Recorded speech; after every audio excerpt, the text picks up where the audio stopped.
Hey YouTube, this is James with DHeart Reptile Design. Thank you for tuning in. So today what we're going to be talking about is feeding your baby ball python. I want you guys to understand the first and foremost thing is patience, patience, patience. And when you've run out of patience, a little bit more will help. So what we've done here is we've had a clutch of 10. Out of all 10 baby ball pythons, what I started out with was live. I want to start them getting the feel for the heat, for the smell of a live meal. And I want them most interested and more opportune to feed as soon as they get out. So I offered them live. So out of these beautiful cards that my wife made up, we can already see, what they are, but then also we can see on the bottom here is that, I fed them on the 23rd and they ate live. And then on the 27th, we offered them frozen thawed because we want them to get over to frozen thawed. So if they ate live, I'm going to say, why not offer them frozen thawed?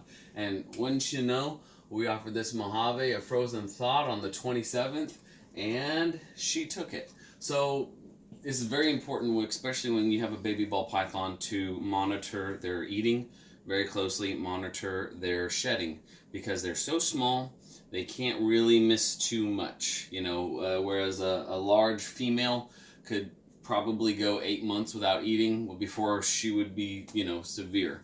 So with the babies, typically a month and a half, especially if they haven't eaten out of the egg, is tops. So as you could see through all of these, we've had really great luck. I go over to this GHI, I can see, okay, well, he hasn't taken the frozen, but I could see that he had a live meal on the 23rd and the 28th, and so far and so forth. So what this one we have in front of us is a Super Mojave. It is a female, and she hasn't eaten. As we could see from her card, it says that we try to feed her on the 23rd. Live meal didn't take. That's what the line under it.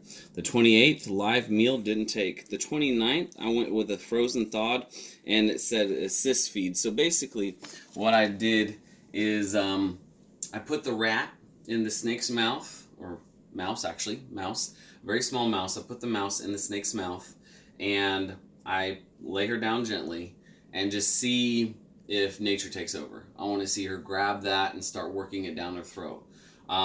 Yesterday, I tried it several times, just wouldn't take. I do also want to make sure I mention, whenever you have a baby ball python, you want to offer them food twice a week. Now, of course, we want them eating only once a week, so don't get me wrong here. But if they don't eat, say on a Wednesday when you try to feed, maybe wait until Saturday to try to feed them again. And if they continue not eating, keep on offering food twice a week. Again, it's patience, it's persistence, and usually that will win out. So what I'm going to do here is basically this is a frozen thawed little mouse, and I've thawed it out, and I'm going to try and dangle it. She is pretty good on striking. She bites me every single time. So I'm pretty sure that she'll be able to get the rat without me using tongs. Plus, it really doesn't hurt, y'all. I mean, she won't even break the skin. So what I'm going to do is I'm just going to basically dangle it in front of her. Just a little bit of movement, try to interest her. She's going to smell this thing.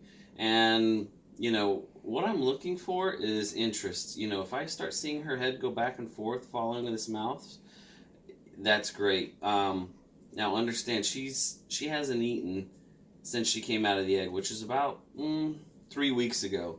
So again, I'm just going to keep on offering, and I'm going to tell you guys the truth.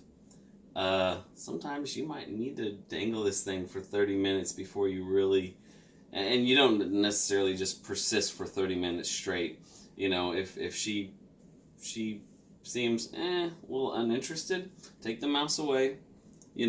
Sometimes what I'll do is I'll put it next to the heating lamp.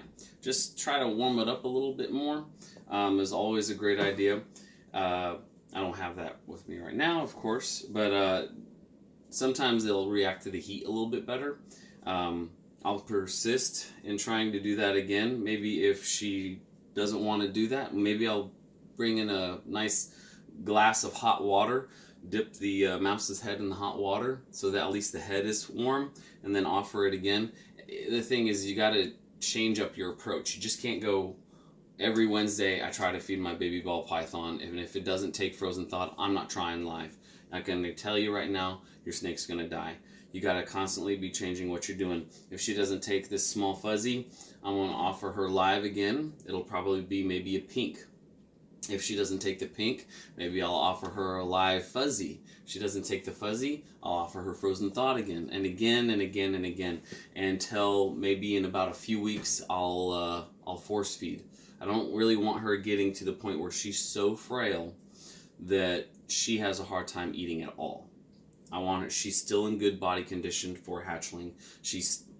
Her weight right now is about 60 grams. That's still incredible by most standards. So again, we'll just persist. But other than that, I did want to show off our cards my wife made. This is a great idea that we had together.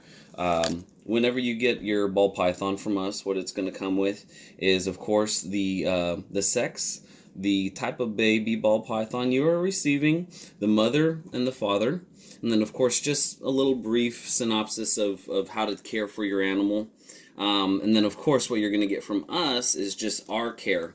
What we're doing, how many times. Hopefully, I'm going to fill up this piece of paper within the next month of perfect feedings and beautiful sheds. But until then, this is James. I hope that you guys tune in next week to maybe be a little bit educated.